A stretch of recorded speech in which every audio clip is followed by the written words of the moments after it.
In this video, we're going to talk about how to make sure you get paid for your services and how to create a great customer experience to make sure you get paid and to make sure everyone knows what's going on at all times. If you're interested in starting your business or growing your business, this is going to be a great lesson. And if you want more guides or resources, check the links down in the description box down below for a guide on the 9 services you can offer in your detailing business. So there's multiple ways that you're going to be able to accomplish making sure you get paid. And this is basically what you want to do with every single customer, because you want to follow a structure with across the board in your business to make sure you're always hitting the right point. So to make sure that you get paid, or at least increase the chances 100-fold, to make sure that the customer knows the price and that you're both in agreement of price and they know what they're gonna pay and when to pay. This is a rough guideline of what you can do.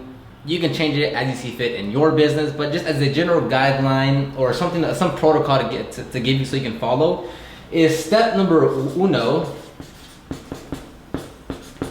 That looks like a 7 to 1. It's gonna be in the initial conversation. In the initial convo. And in the initial conversation, you have to bring up price. I know some detailers talk about, hey, I don't give price over the phone because I'd rather see the car in person. I'm a better salesperson in person instead of over the phone. I don't buy into that anymore. When I first started, I went out and gave pricings in person, but then I realized how much time you actually waste doing that, because you're driving out to the customer's location. You might be prepping the vehicle to go and detail it if they agree on price. And at the end of it, like, you talk, you look at it, you give them the price, and then immediately they're like, oh, that's way too expensive. So you could have saved all that time and effort by just mentioning some type of price range, not an exact price, but some type of price range over the phone to give them some idea of how much it's gonna cost and if they can afford that. Because if they just tell you no, then everything can stop right there. It doesn't matter if you tell them all the great things of how great you are, all the reviews you have, if you show them that you work on high-end vehicles, if you use the most expensive of expensive tools and products, not that that matters or anything, you can show them all of that. But at the end, if they don't have the money, they're not gonna purchase from you. So I never, ever go in person to give a quote. Never. I always give a price range or a quote over the phone. And these are actual price ranges. Like, I'm not saying, yeah, for that paint correction, it's gonna be $650 and it's gonna take 6 hours. No, it's gonna be, hey, it might range between $400 to $750, and it could take between 4 to 8 hours. I'm just not sure. I'll let you know once I get there and test the paint to see what it's actually gonna take for us to accomplish the job or whatever. So you always wanna give ranges, not exact numbers, but you wanna bring it up in the initial conversation. So that means when they first call you, email you, text you, however you guys are communicating about your services, you want to mention an actual price range. And the important part here is to just give them a price range, and then you're gonna tell them, hey, when I get there, when I get to you on location, I will give you the exact number. That way they already know a general price range, and if they say yes to the price range, I'm making up all these numbers, if the service is gonna, if you say it's gonna be between 200 to 280 and they say yes, that's fine, then once you get to location, they already know it's gonna be somewhere within this range and they can afford it. So it does, once you get there, you look at the condition and then you give them, okay, look, it's gonna be, whatever, 240. Instead of just going in there blindly without them knowing anything, because they might, in their head, might be like, oh, it's gonna be between 100 to 140, and you get there and you give them this type of price range, you're like, whoa, that's way too expensive. So that's the whole spiel in the beginning. And if you want to take it a step further, depending on how complex or how long the conversation is, you'd want to talk about it throughout the conversation, and then you'd want to mention it again at the end of the phone call or end of the convo. And you want to be, and you'd want to confirm again. This applies to whether it's email, text, through DMs, through talking in person, on the phone, where it's saying, okay, so just to recap, on Wednesday the 9th at 9 a.m. we'll be there to detail the 2014 Subaru STI for a wash and wax for $140, and for the deep interior cleaning for $200. Does that all sound good or whatever? Like, you want to confirm one extra time just to make sure that that you're good to go. Okay, so step number 2, which it's not really a step, again, these aren't actual like steps like you have. These are just I'm trying to number and just to give you a more structured way to follow it, because you can have the initial conversation.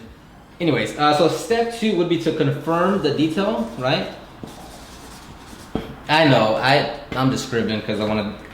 What does that say? I don't know. So the second step would be to confirm the detail, and this is typically I do 2 days in advance. I'll send them a text message saying, "Hey, Johnny, are we still good for Thursday at 10 a.m. for the detail?" Always, most of the time, 2 days in advance. And here, if you want, again, just tailor this to how you want it to be. You can recap the services one more time. Say, "Hey, Johnny, it'll be on Thursday at 9 a.m. for your 2014 Subaru STI and the wash and wax 180, the interior 140." And you can just list it out one more time just to make sure that in their head that they're seeing it and they're confirming it again. Now, where I would for sure do this again is if you scheduled out the detail like weeks to months in advance. So if typically if I have a customer that's like 1 or 2 weeks out, no biggie, it's still kind of fresh, they're gonna remember, I'm gonna confirm, so it's all good. But if it's like, hey, yeah, let's schedule this for the end of the month or something, then when you are confirming, you will want to mention price one more time just to make sure everyone's on the same page. Because if you guys just talk over phone and there was no written communication of the price, they can easily forget because they have no reference to go off of because it's not in writing. So you want to send off one more message saying, hey, the same thing as I just mentioned.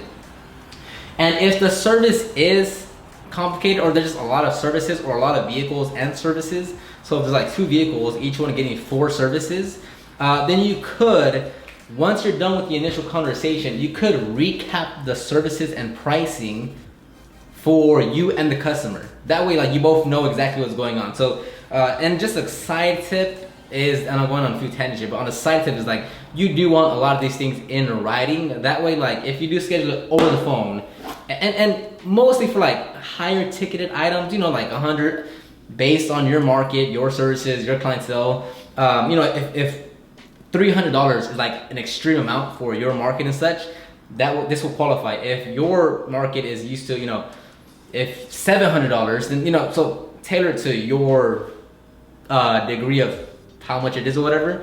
But you do want to recap it in the text message. That way, you just for clarification, so everyone's in agreement, saying, hey, look, this is in writing. We're doing it right now. Confirm there. That way, they're if it is weeks or months later down the road and they want the service, you have it here. This was the number that we gave you. There's no confusion. There's no oh, but I thought you said this. I thought you no. It's here in writing here now.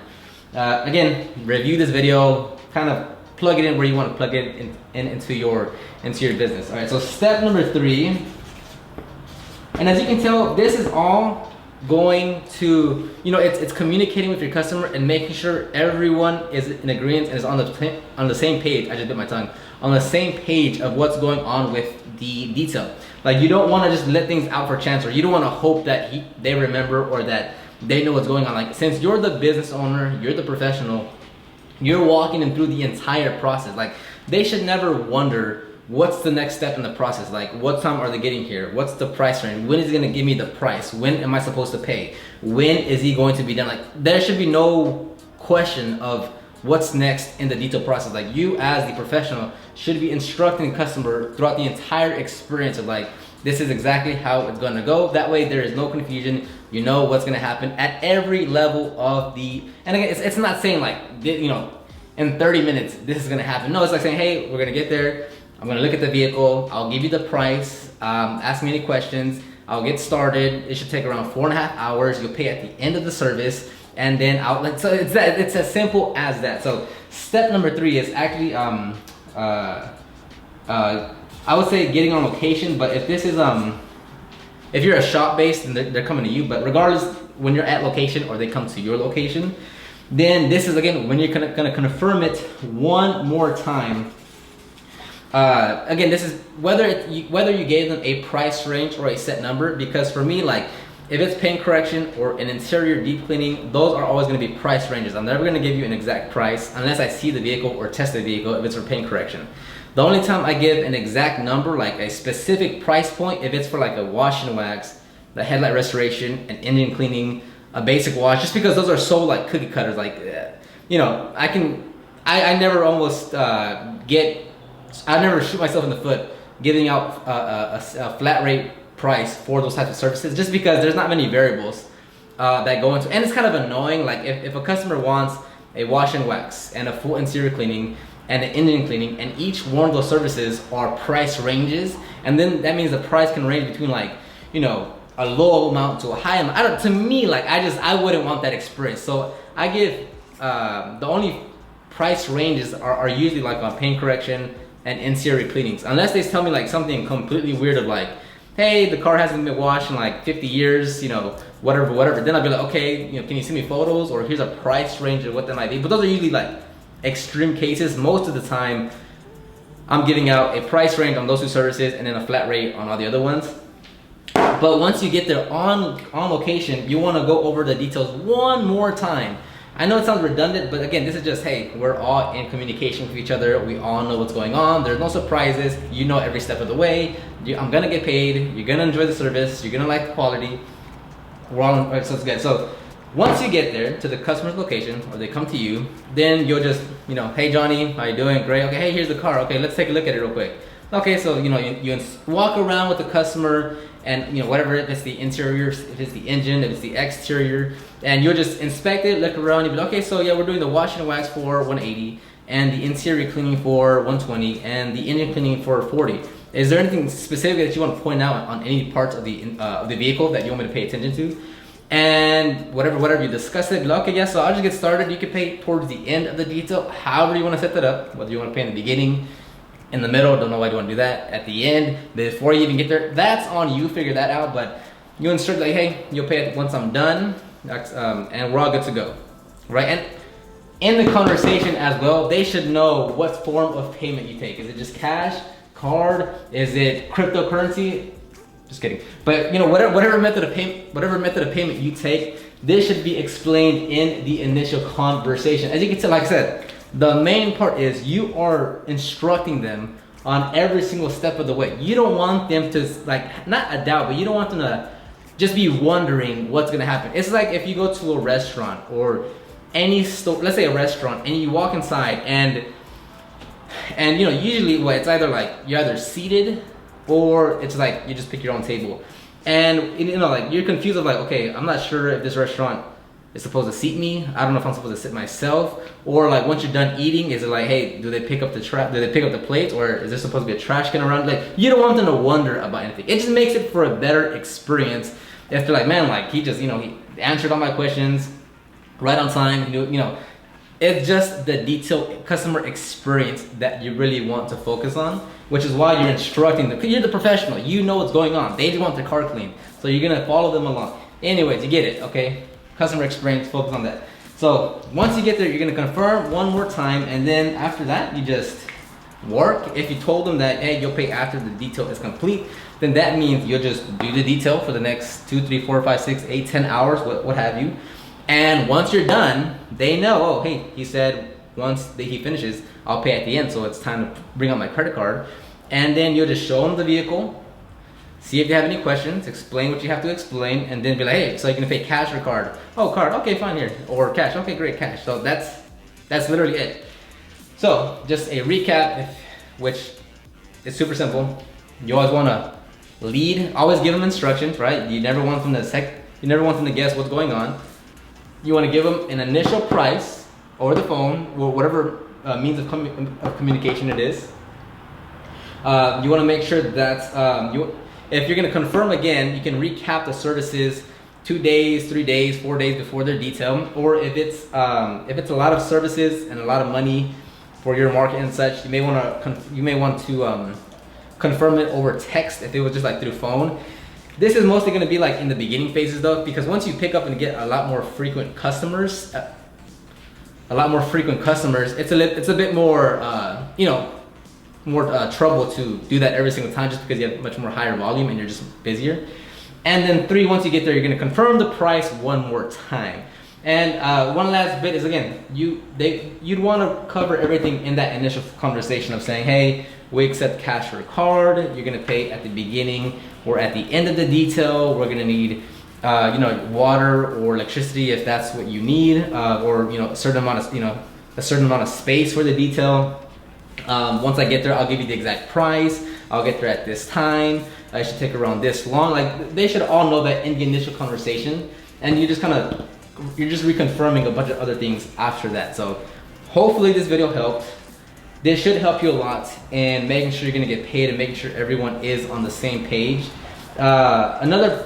A quick little other tangent is that this is primarily when it's like, a one-to-one conversation, right? It's you and the customer. It gets a little more confusing when then you add a third person, meaning like the father is contacting me to detail their daughter's vehicle. So like, I'm talking to the father, and then I say, hey, can we do Wednesday at 9 a.m.? And then the father's like, let me check on my daughter. And he calls her, and then he confirms the time to him, and then he comes to me. So I have to make sure that the father knows everything, and then that the daughter knows everything, and that she's gonna be there at the right time. And is it the father that's gonna pay me, or is it the daughter's gonna pay me? And if it's the father that's gonna pay me, is it gonna be through a card or cash from the daughter, or should I send him a link online to pay before the detail starts? That way I'm already paid, and it's just an easier process. So when it's a third person, I don't know if I should make another video or if that was enough. Let me know in the comment section down below. Is when there is a third person, you have to confirm and make sure that everyone knows what's going on, because I've had it happen before where the father is getting a service for his wife, and then his wife goes off somewhere to a class because the father didn't even mention the detail to the wife. So it will happen. So you want to make sure that like you hit all those points, like, hey, you know everything. Does the next person know everything? Because if they don't, it's gonna slow everything down. You might lose money or might have to reschedule. So that's also something to take into consideration. Let me know your comments, feedback, questions down below, and I will see you on the next one.